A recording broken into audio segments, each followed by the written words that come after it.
correctly with the correct amount. D20 Radio, where gamers roll. www.d20radio.com.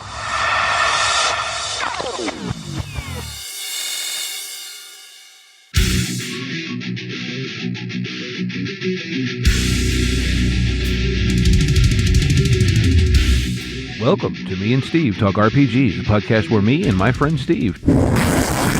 We're playing games this time.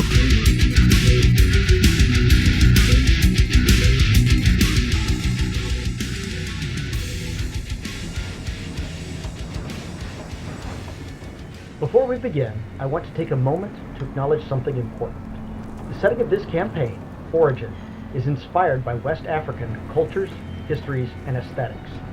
None of the players, and certainly not myself, have lived experience or even ancestry from that part of the world.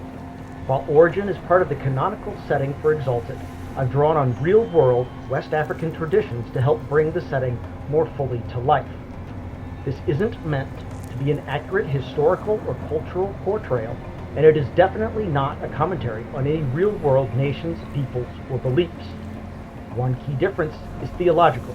While Timbuktu and the surrounding regions were deeply shaped by the arrival of Islam, Exalted has its own divine and mythological structure that plays out very differently.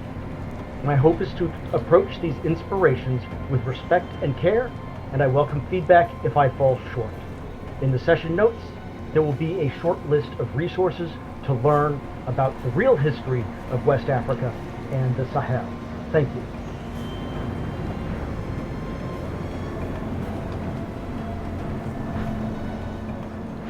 All right. I guess we can start playing then.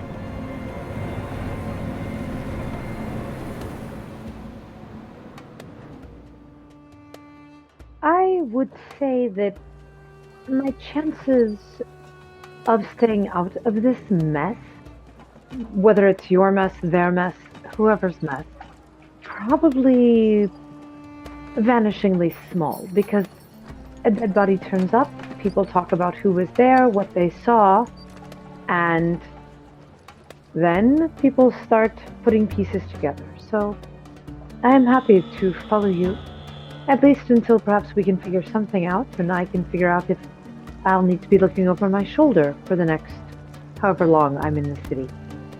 Very well. So yeah, I think we go for a wander around this Ivory Road Gate district. All right. So where in the district are you looking for first? The tea shop or? So is this the gate that we would have come in when our caravan got here, or are we like on another corner of the city, so to speak? Give me a moment. I will answer that in 1 second. All right.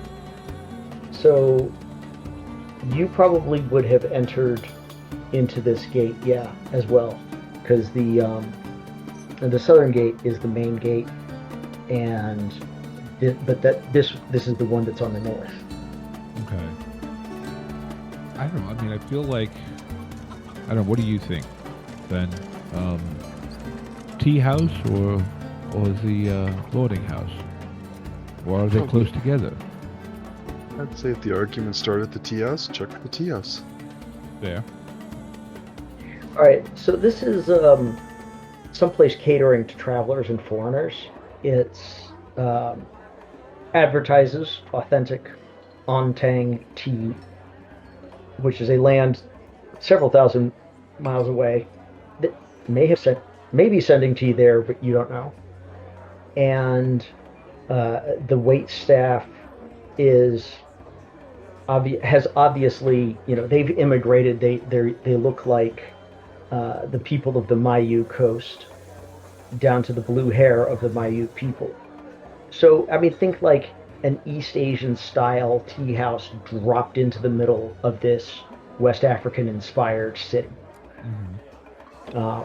Most of the clientele are foreigners, and you hear a number of languages being used in low conversations here. Mm-hmm. The hostess greets you and invites you to be seated. at an open table. So, yeah, I think Cyclone will, when they come around, order a tea of some sort. I'm sure he has something he prefers or something they recommend. Kind of trying to scope out the room and sort of hear if there's any sort of jabber that might pertain to our situation. Just keywords type thing, not... The majority of the conversations you can overhear are going to be mercantile in nature. Mm-hmm. As a place that caters to foreigners, the number one group of foreigners in origin is merchants. And this place caters to folks from the Mayu Coast, folks from Ontang, but also people from the Lap. You can hear several different dialects of Fire Tongue. You can hear some Sea Tongue. You can hear a couple of different languages in here. I think I have Flame Tongue and River Tongue. River Speak. But I think just honestly, casually making small talk, between us, honestly, it probably just feels nice to sit down, have a cup of tea. But probably, unless anyone else has a plan, I wouldn't want to, make an extra long time of it. Let's put it that way. Okay. I mean, Ben he'll check to see if there's anything of alcoholic beverage, which probably isn't, and then there isn't. And then order whatever Cyclone's ordering, just for loss of something else to get. Mostly just kind of like looking around and trying not to look completely like a bull in a china shop. Yeah, I mean, they do serve some light snacks, but yeah, nothing alcoholic. Doesn't really look like the kind of place to have a argument, like a big scale rancorous event. Well, it might not have been a loud argument, which is why he only overheard part of it. Are there many children about, or boys of, you said, like 12, 13-ish probably? Or is it almost exclusively an adult crowd? It's largely an adult crowd. There are some, like, younger folks present, but they're mostly on the, I guess, patio, the outdoor area. So. Okay. So, little bat, what does your friend, what was his name, Toma? What does he do? Does he work like you as a guide? He shakes his head. He says, "No, he's like every merchant's son, always looking for a good chance." So he came here for what then? Just to see if he could overhear something to take back to his father. Overhear something useful. He's also got a bad habit of picking pockets. He learned just because it was interesting, but he goes ahead and does it just for the thrill. Not the well, it doesn't seem to be the type of city where you'd want to do that too much. No, it's he probably assumes that his father's name will get him out of any real trouble. So his father is a powerful merchant, or rich, well respected, well known. Is he a friend of your uncle's, or? Yes. Yes. Uncle is moves in those circles. So, I'm trying to think too. So, would he have told us if, like, the voices he heard arguing, would they have been more local dialects, or were they obvious foreigners? Did we get that information? Was that information given? No. Okay.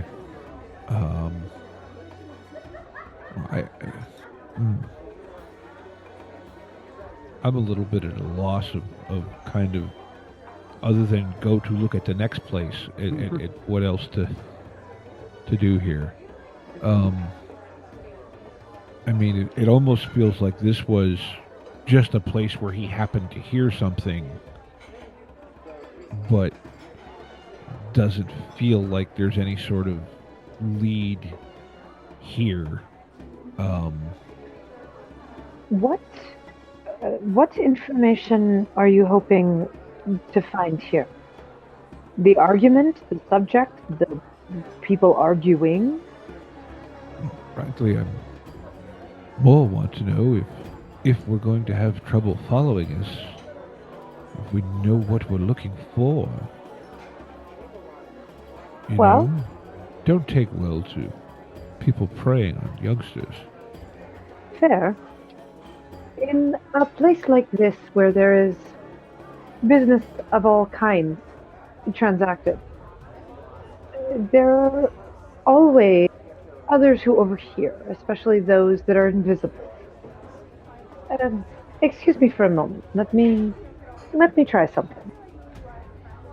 And I'm going to stand up and kind of make my way over to whatever passes for the hostess stand, the bar, wherever I can find an employee whose job it is to answer questions.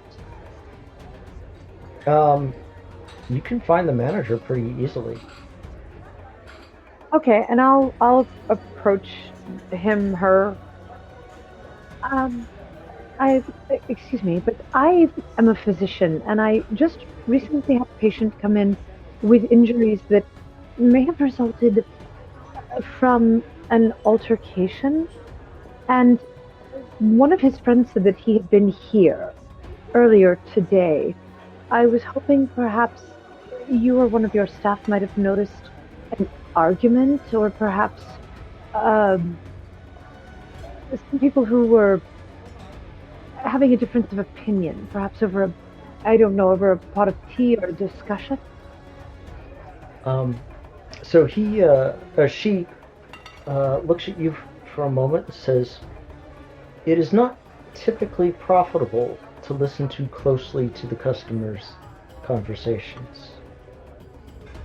Oh, no, of course not, because that's bad for business, and we don't want to interfere with either the cash box or your reputation.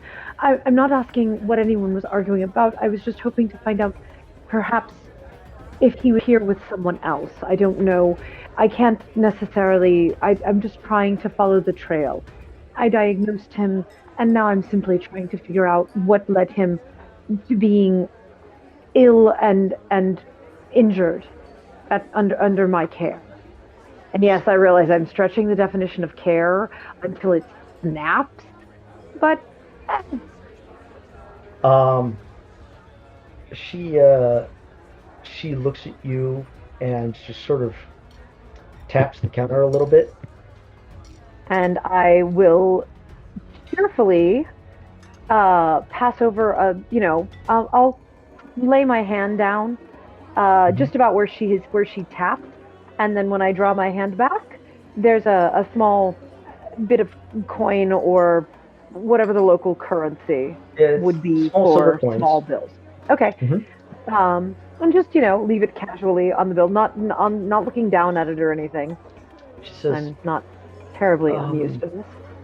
Was this argument you believe happened something that might have happened early this morning? That sounds right, from what I've been hearing, right, John? Yes. Indeed.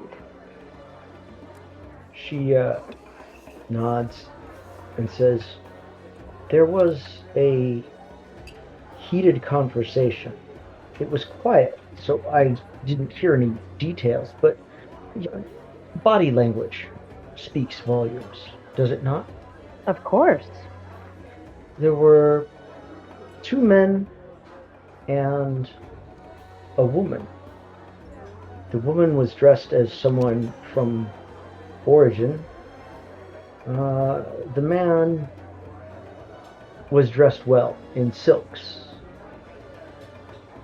He paid the bill. He had a slight gem accent, and he wore these bracelets with opal pendants with a little flame carved in them. The other man is a... I don't know. The other man I did not know. He had the look of a caravan. One who spends a lot of time in the desert. You know, a caravan man. Yes. Thank you very much. And I will nod politely, and I'm going to slide over a small, like, pouch of coins. She I nods would and appreciate, and I'll just say, you know, to use for the tea house as you see fit. She says, "You are most generous. Thank you." And she wanders off. And I will head back to the table, and apparently your friend may have overheard something interesting. And I will proceed to lay out the information. I can recap it if you want, or we can leave the exposition there.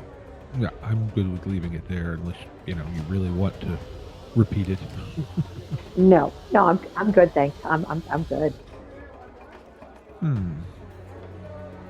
Now the pendants, the flame mark pendants, for some reason that's in my head thinking there's something I should be connecting there, but I don't know if that's just my brain doing Steve things. I would say it is probably your brain doing Steve things. This is the first time you've heard of these pendants in this game. Cool. I'm quite... Yeah, that's a good explanation for me. John? Yes? This gem accent, the gem accent and the flame... The flame motif, is there anything that might connect those two? It's not it. Okay, so in Gem, both great noble houses and smaller houses have used symbols like that. So this isn't one of the, like, this isn't like the symbol of Gem or the mark of the despot or any of the major noble families, but there's a lot of symbols in use by different people from Gem. Okay, I just didn't know if it was, we're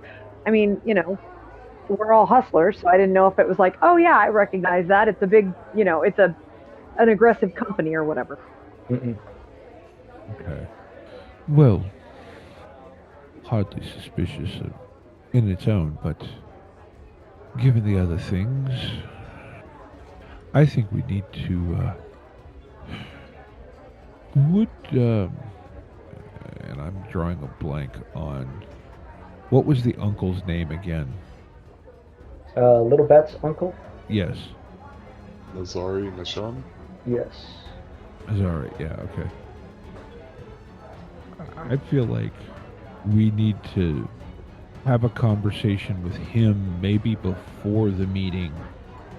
Mm-hmm. See if any of these names, whatnot, we've picked up mean anything to him. You know what I'm saying? Like... Mm-hmm. You could do that? I don't know. Anyone else got thoughts? I mean, Well- good. Sorry. No, go ahead. I'm kind of thinking out loud, so go ahead. That's kind of what I'm doing.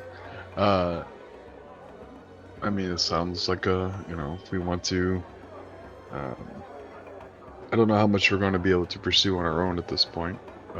So it sounds like a good idea to go touch base. Okay. Yeah, I think so. So, heading to... so Little Bat shrugs and says he can take you to his uncle's business, and it doesn't take too long, and you guys get in to talk to him, and he says, my friends, what can I do for you?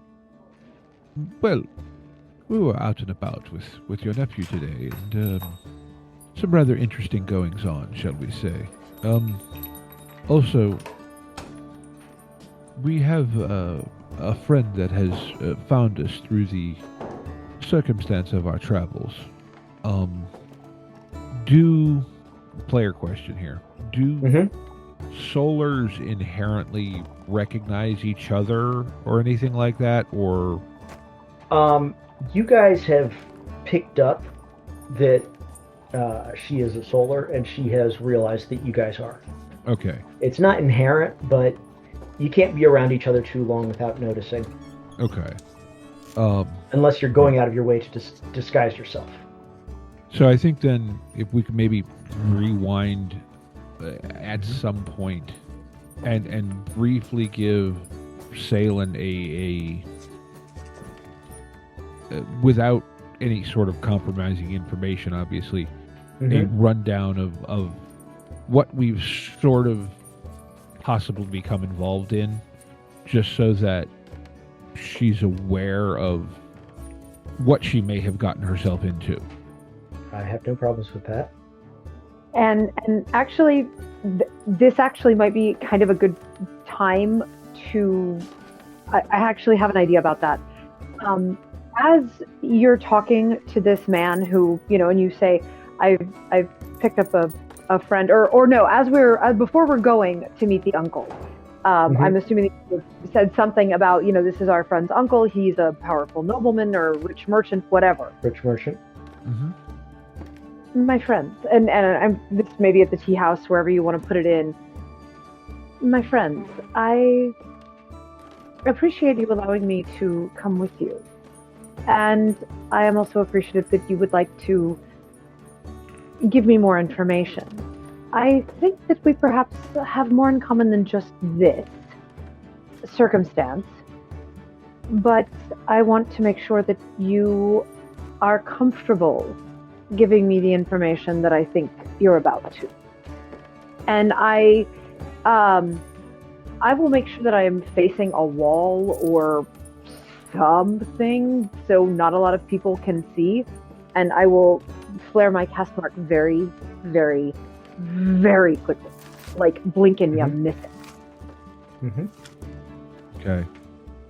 And that way we can also, because then now it's a solar thing, and then we can see about the info dump. Sorry, did I step on anybody's toes? No. Now the one thing that I as a player I don't completely understand the whole, like, this is all of my third session of Exalted ever. So, like, I'm not real, like, I don't know the world that well. But does this cast mark indicate something of significance other Yes. than... The cast mark will indicate, one, that she's a solar. Second, it'll tell you what caste she is. And in this case, she's a twilight caste. They're known as sorcerers, sages, doctors, the intellectual types. Craftsmen also. Okay. Mad scientist. Mwahaha. I think the gist of the dump, because I don't know how much, you two may have talked about what's going on here, is essentially that his uncle is troubled by Gem having basically diplomatically overrun Origin and from what I understand, most of the region. And his bigger concern, aside from the economic implications of that, is that the gods seem to have abandoned them through this happening. And he's asked for our help in doing something about that. Is that along the right lines, John? Yes. He has asked you to join a conspiracy that would that is working to counteract Gem's influence and eventually free them from Gem's rule. And then, I would also add in that through our findings, we've discovered that the taxation under this gem rule is roughly double what it previously was. You can obviously, you've seen how the populace interacts with the guards who are mercenaries paid by gem and so on.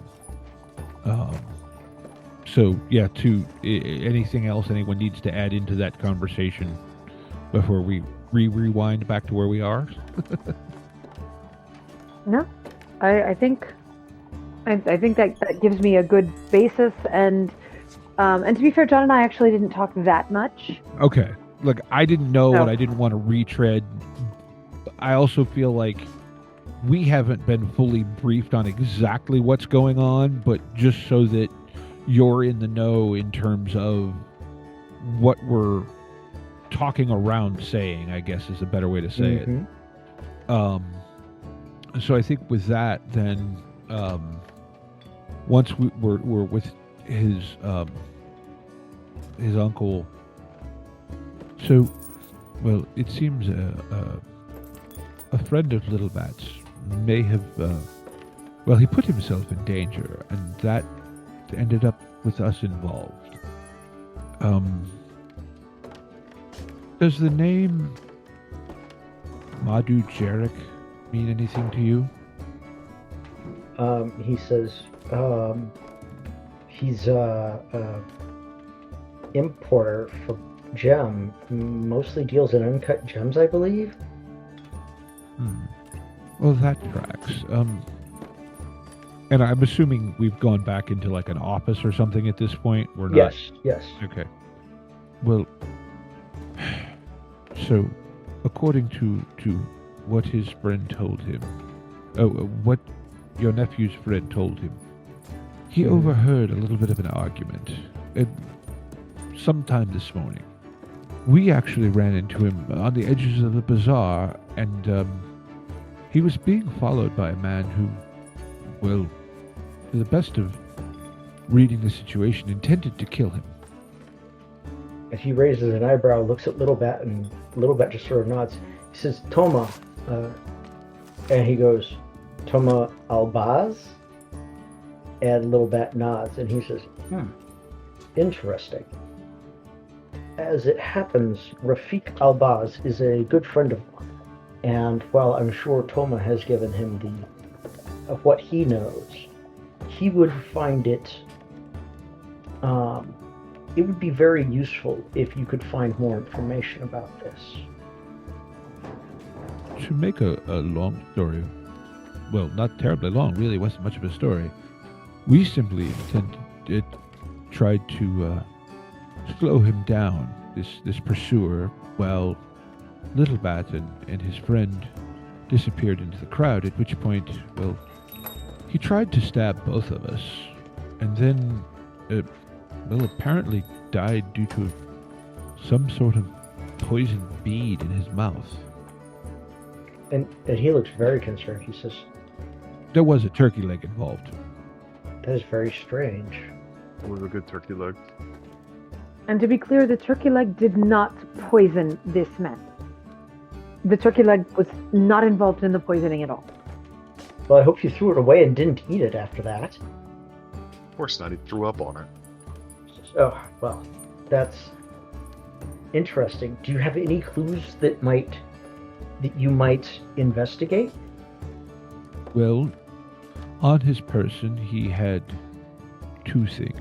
He had a receipt from the Gem Cutters Guild addressed to this Jarek fellow, and actually at this point, I think just pulls out the scrap of paper with the sigil on it, and this.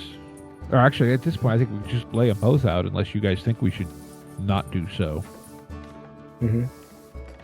But if you're saying Jarek is a gem importer, this would make perfect sense for him to be dealing with the guild. And he looks at it and says, if I had a reason to take a large sum of money to a guild, and I had someone with the skill set you describe, I think I would be most comfortable having them make deliveries of the actual gold or silver in this case. I think that is what this receipt means. But this, that's a date, 212, and then that's a merchant group. They mostly sell supplies for your camel, even some medicines for sick camels, ropes, tents, all manner of caravan supplies. But they did recently buy a boarding house, and they're using their consortium sigil as the sign. Okay. So perhaps this is just a room that someone was staying at, or Perhaps. Have you been to it? not yet. We did manage to. Well, we went to the tea house where Toma overheard the argument, and best as we can figure, it was an argument between perhaps a local woman, apparently a rather wealthy merchant, probably gem, and either a caravaner or a desert dweller. We suspect may have been what it was that he overheard. Are there any groups you know of planning on doing anything drastic? He looks and he says, I don't know of anything like that. Something drastic. Well, because apparently part of what, and kind of look at that little bat as he says this, apparently part of what he overheard was something about a shipment of fire wands being apparently smuggled into the city. That would make sense. Origin law requires any fire wands brought into the city that are not the personal property of an individual guard or something like that to be registered, and for the sale to the end user to be tracked. They also require disclosing quantities of fire dust larger than a certain amount. And perhaps I'm seeing things that aren't there, but I would also say that an excellent way to smuggle... Sorry, she thought I said snuggle, not smuggle. To smuggle items such as fire wands and fire dust into a city might be under the guise of caravan supplies. And if this is a caravanserai, or a caravan merchant rather, that's been frequenting this, and they've become friends with the guards and the inspectors and all of that, it makes it easy to get them in. Yes, that would be very convenient. Also, briefly mentioned the pendants with the flame design on the merchant as well. Is that something of which a specific house, being as we're not from these lands, is that a particular trading house in Gem or something? Not that I'm aware of, no. Seems peculiar, but I like where you're going though about the caravan supplies being a perfect way to smuggle things. Or yes, that's very, very possible. I'm going to quickly remind you that one of the phrases Toma heard was, the flame ones come in with the sugar shipment. Ah, okay. Steve had forgotten that, so I would have. So did I. Yeah. So yes. So sugar shipment and something about the warehouse under Rufan. That sounds like a name. I mean, obviously it's probably not the real name of anyone, but, and he sort of shrugs, probably whoever either owns or rented the warehouse. So, do you know who trades in sugars and such in the city? Is that a large number of people, or? Yes, it is, because the sugar is grown in the basin, the Ama River basin, and so sugar can be brought in, processed into a variety of products, and then sold on. We even export some raw sugarcane to certain places. Well, okay, so this is almost like sugar is a major export then of this city. Like processed sugars. A export, yes. Mm-hmm. Okay, so not that's a. That won't narrow it down. Yeah, that's where I was. Yeah, that's what I was thinking. I just couldn't say it. And yeah, so that's not a flag pointing us in any direction. So the basin, is that also to the north? The Ama Basin is to the most of it is to the west, but yeah, there's parts of it where it makes sense to come into the city from the north or the south. Okay, so it's essentially we're on the edge of it. Origin is on the edge of the basin. Okay. Yeah, Origin is technically within the basin. Like the Ama River comes to Origin, and there are docks, riverside docks. So. All right. I'm trying to think here. I feel like trying to stake out a sugar shipment is going to be insanely difficult / pointless. Says, well, you'd have to know which sugar shipment it is, and that would take some more investigation. It seems to me that you have this boarding house, and you have the name of that Gem merchant, Madhu Jarek. Perhaps one of those avenues might prove more fruitful. Yes. I wouldn't suggest confronting Madhu Jarek publicly without evidence. Oh, heavens no. And very strong evidence at that, for he is from Gem. And even the prince herself is reluctant to cause a conflict with Gem over such things. So, I feel like our best point of fair. I just thought, I don't know, I feel like our next step then almost, I don't know where else to go but the boarding house. That seems the next logical step. Yeah. I agree. Narrow I this think down.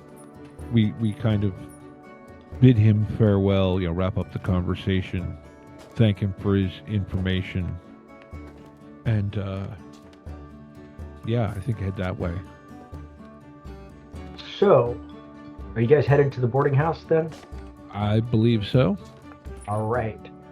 When you get there, basically, like, there's a small business office, and the rest of it is just a hallway with doors on either side. And there is a second and even a third floor to this building. The doors they're wooden, they're latched, but I wouldn't say locked. Mm-hmm. And carved into the wall, into the plaster of the walls next to each door is a number. 3 digits. Mm-hmm. Starting from 101 and going to 132. And then on the upper floor starts with a 2, and so on and so forth. Yes, for my convenience sake, they have invented the modern American system of hotel room numbering. So, as we're on our way there, Mm-hmm. 2 things. One, I'm assuming you said we had accommodations basically in a caravan, right? So like A caravanserai. That's basically what a mobile tent city. No, a caravanserai is a place where accommodations are arranged, and there are facilities for warehousing equipment and stabling camels and all that. Okay, so it's kind of like a support base for a caravan. Think of it kind of like a medieval gas station combined with self-storage. I was thinking combination truck depot county fair without the carnival aspect. But it sounds like we're on the same page. Okay. So I think but is that actually outside the walls of the city, or is that within? Yours is outside the walls. This one is inside the walls. Okay. So I think while we're on our way there, don't know about you, but I think perhaps I'll go ask to rent a room, being as, well, I'm exactly the type of person they cater to. Or perhaps you've been, I don't really care, but one of us rents a room, and we'll see what we get from there first. But we're all quite obviously not local, so we wouldn't draw any suspicion. Okay, like I said, there's a business office sort of area, and there's a boarding house keeper sitting at a desk. Then we'll go in and try to get them a room. Kind of go in and bang on the front desk. She says, "Need a room?" Yep, I do. My companions and I looking for something comfortable. Payment in advance. No loud noises after sundown. And if you're going to bring hussies in, that's extra. Then just kind of, yeah, okay. He'll fork over whatever the cost is for it. Well, how long are you renting for? Just a couple of nights. She nods and says, "Well, 116's open. Y'all fit in one room?" I guess we'll have to. Good. She writes out on a slip of paper today's date, numerically, and then 116, and then she melts some blue wax, stamps it with her stamp, and on the back it says 3 days paid. She hands it to you. She also hands you I don't want to say a key, because then you start thinking of a modern style lock, but it's basically a bent iron item that's used for lifting the latch. She says, "House is not responsible for death, injury, theft, or anything else. There's a strong box in the room. Use it for anything you care about." Got it? Not simple enough. Any questions? I think we understand each other just fine. Have a nice night. It is like 4 in the afternoon. It is not nighttime yet, but have a nice night. So he kind of walks away and walks up to Cyclone, just kind of shows him the slip. It's like, does that look familiar? I'm guessing it sounds like it looks identical to what we found, with the exception of the date and the room number. Was there anything about how many days paid or anything on the one we got? No. Okay. So I say, well, let's go check out the place. But what I'm looking to do is there a lot of traffic in and out, anything like that? Because ultimately, I want to sneak upstairs and check out 212. There's not a ton of traffic right now, but the stairway is not up front by the desk. It's on the back end of the building. Okay, that's so, like you could duck upstairs without her really noticing. She's barely paying attention anyway. Well, technically, I have the slip that goes to it, and I'm wondering if that is more of a permanent thing, since it doesn't say anything about days paid. But so yeah, like basically, I figure now we've got legit access to the building, and at some point, I want to go up and check out the room that this apparently leads us to. Okay. do you want to do that now, or do you want to like come back the next day or do it, or what? I mean, I don't see why we need to come back. This also gives us a place to stay for a couple days inside the walls. Yeah, true. So the room 116 is the 116, the one you actually rent. It is not much. It is a couple of pallets on the ground. There is the promised strongbox, but it's not huge. And there's a couple of like, I want to say like they look like hat racks, but it's for hanging your robes on, and that's really about it. There's a latrine facility down at the end of the building. There's a chamber pot in the room. That's, actually made of metal. I would like to take a quick look at the strong box, just to kind of familiarize myself with the mechanism type. It's the type that you would classify as keeps honest people honest. A thief with any talent or training would be able to pop it open in moments. Okay. That's kind of what I suspected, but I also wanted to just see if, for reference, when we go to the other room, if it's the same thing, that was where my brain was. So I think, it probably in not too short order, I think we, or at least I am going to let the other two know, I'm going to go check out the other room. Suppose having one of two of you to watch for the back wouldn't be a bad idea. I'll keep things quiet down here. All right. And I will hang out. I will going to base an assumption that the second floor is laid out exactly like the first floor, and thus I will have a rough idea of where I'm going, so I'm not wandering aimlessly. Can go like I have a purpose. Okay. So yeah, you get up there, you see like one client, and he does not appear to be paying attention.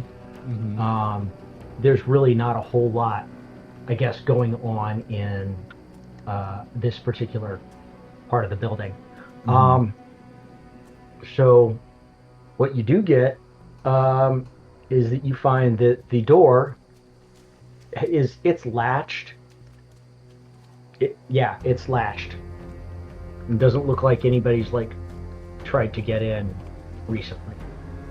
Take a quick listen to see if I can hear anyone inside, but my intent is to try and go in like I belong there. A listen does not. You hear nothing in there. Okay. I'm guessing with Larceny 3, I can probably pop this latch also. Or does the same tool work? The same tool would work. Okay, well then, I'll just do that. So, all right. This doesn't look a whole lot different from the room you were in. It's a little more lived in. There's a small bag with some personal effects next to the pallet that was probably used. You look around, you see that the strong box is standing open, which you kind of respect, because if you were operating out of a room like this, you wouldn't put anything, you just put a couple of coins in the strong box to act as a decoy. Your real valuables would be hidden elsewhere. So at this point, close the door back up, and I want to give the place a pretty thorough going through, look for any sort of hidey places. All right. Perception, investigation. All right. And you know what? I'm going to spend 2 more personal on this one. Okay. 4 success. Okay. You find, for one thing, under a floorboard, you find a sort of hollowed out area, and within it is a ledger book The other thing you find is a loose brick in the wall. Okay. And behind it, you find a bag, a silken bundle. It's silken bundle. Okay, it's a couple of probably letters in a silk cloth bound with a deep blue string with a small wooden tag. Okay. And also a note that's just folded over. Okay. What does the note say? To the kind or the curious, should I fall in service to Gem, I ask this. Send the enclosed letters to my wife Kaifa in the weaver's quarter of the High Bazaar. The dust is hers, not yours. Take it without fulfilling my last request, and may the gods mark you with shame and famine. Send it, and you carry a blessing beyond coin. Okay. So reading that, the bag then would, I'm guessing, feel like dust? Yeah, it's got gold dust.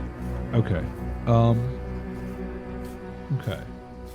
So flipping quickly through the ledger book, because I don't want to spend any more time here than really necessary, but what type of entries are there? Well, they're mostly small. They're payments with payments to different people with marginal annotations of courier, guard, and the titles of like minor officials. They're the kind of, it's like he was bribing people and was keeping a ledger of expenses. Okay.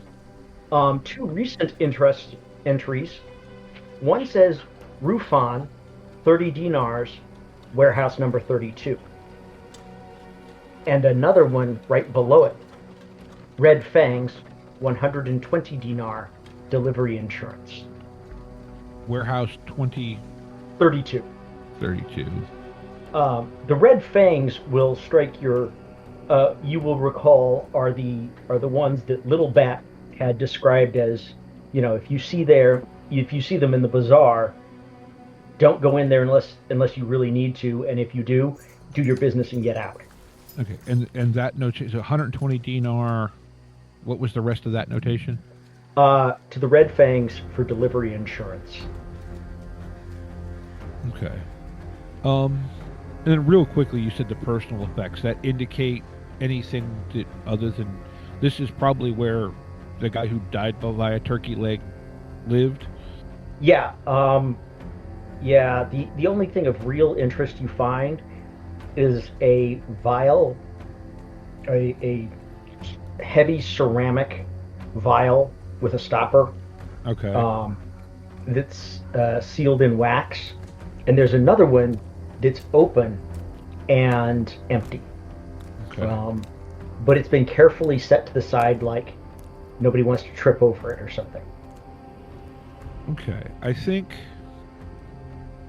I'll probably take that vial, just because.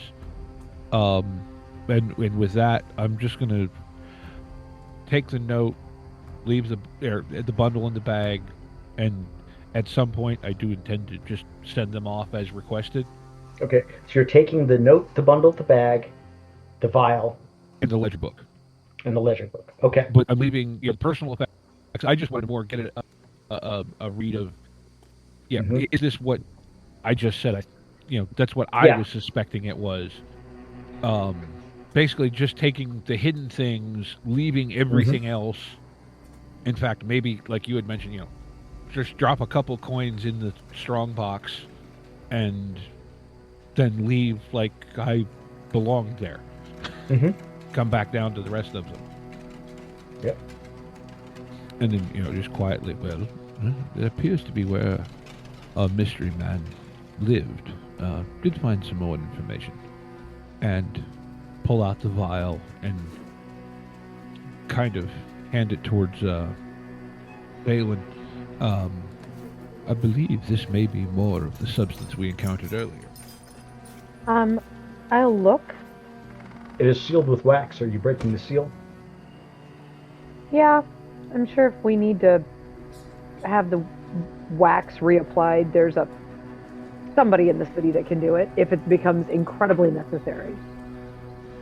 Inside is a powder that is silent hand, unmixed, either with liquid or gum arabic or anything else.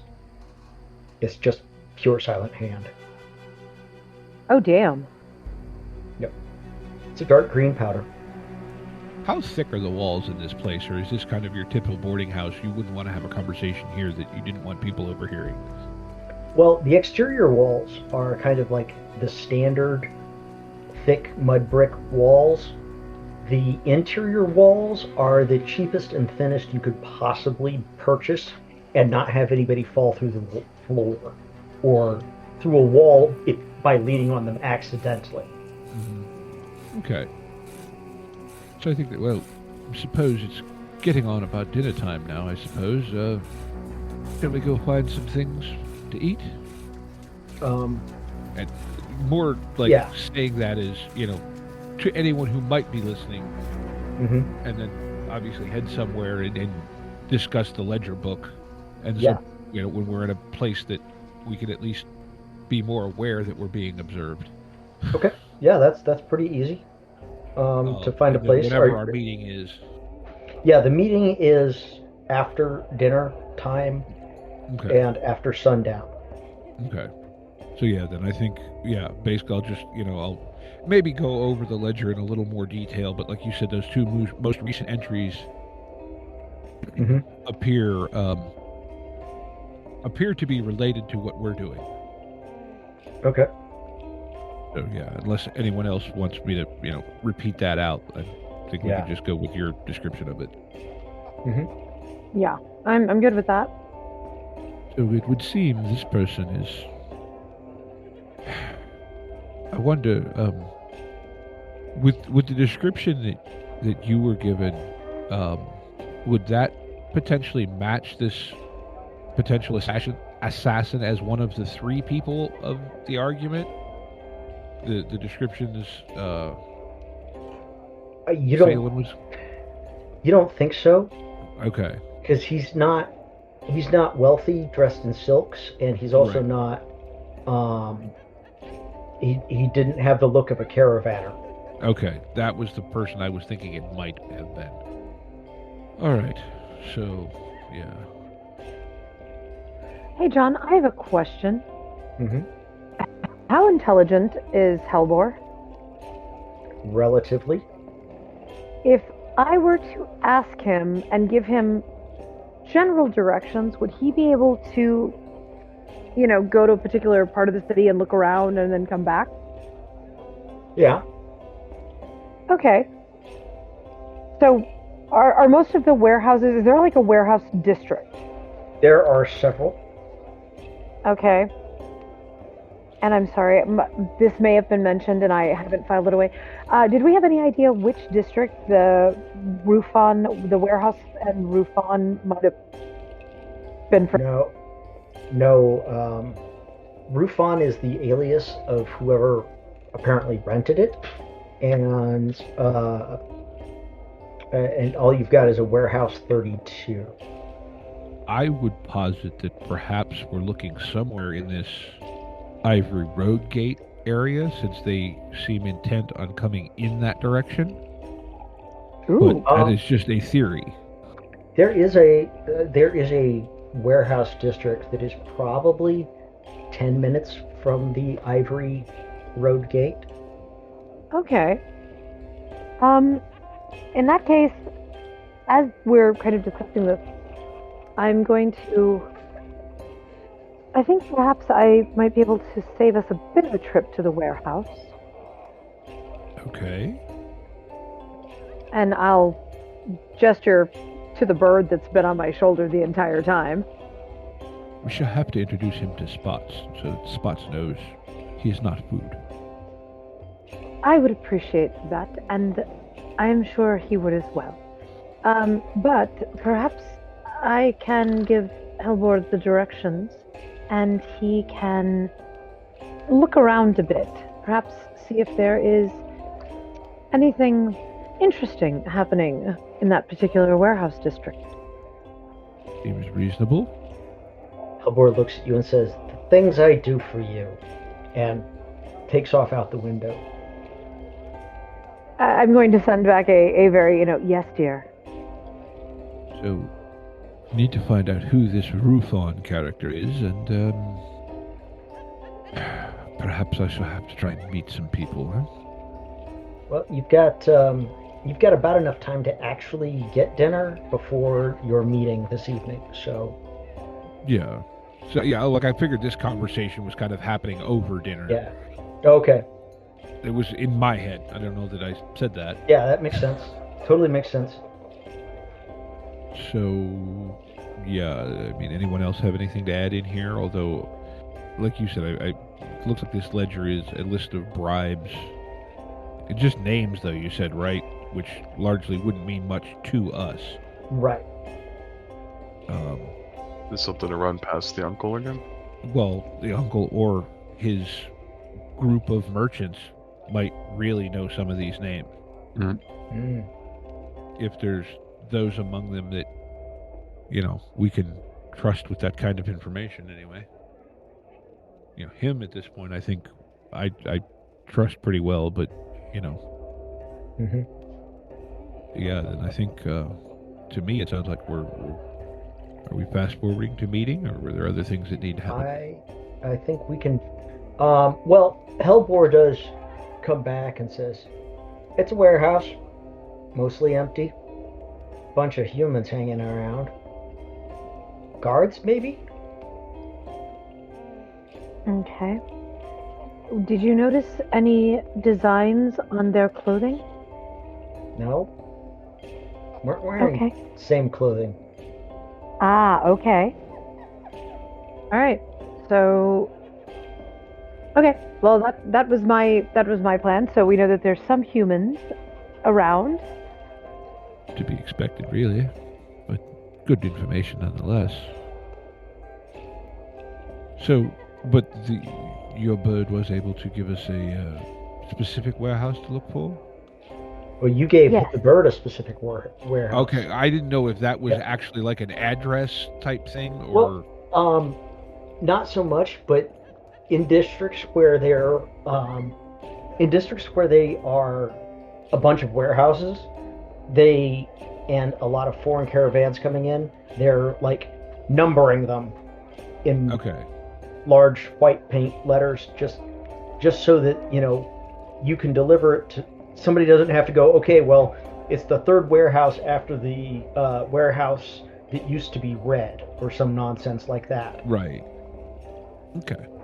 Okay, so if we're in the right district, we know what building it is. Yes. Okay. Well, then, you're joining in this effort, or at least hearing more on this effort that we're being involved in here, Saelen? I'm perhaps too curious for my own good, but yes, I want to see where this goes. Fair enough. All right. So, Little Bat knows where it is. He can't go into the meeting. He's read into the conspiracy, but he's not privy to conversations among the actual council. Mm-hmm.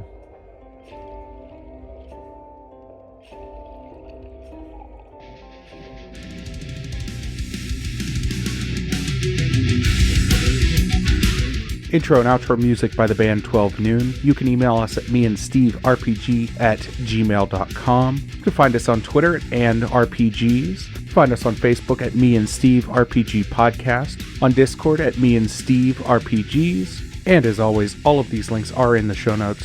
Thank you, and be kind to one another.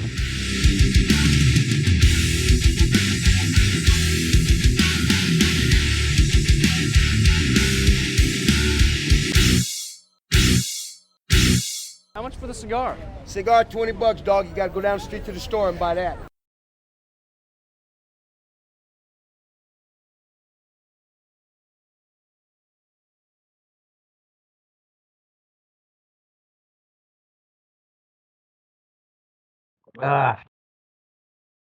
And this, ladies and gentlemen, proves the old saying, or the GM advice of never give your players red herrings. because they'll come up with enough red herrings on their own. Well, I feel bad that like I've been like dominating everything today. I'm trying to shift the spotlight around a little bit, but Yeah, well, like You're definitely the investigator. I was gonna say, I'm sorry you're kind of carrying the weight on this one today. no, it's okay. I just like I always feel bad if I'm like because I am aware that my personality will tend to take over, and so I consciously try to not do that. No, feel free. Ben is just not really the strongest for an investigation. Yeah, he'll step up when he needs to. I feel like Parviz might honestly probably be our better investigator type. I mean, I'm not bad at it, but I can't wait to regale him with how we killed somebody with a turkey leg when he gets back. oh, look, I will tell you, Steve as a player will find that absolutely hysterical. Or he's gonna. I went to go pray, and you beat someone with a turkey leg. to death.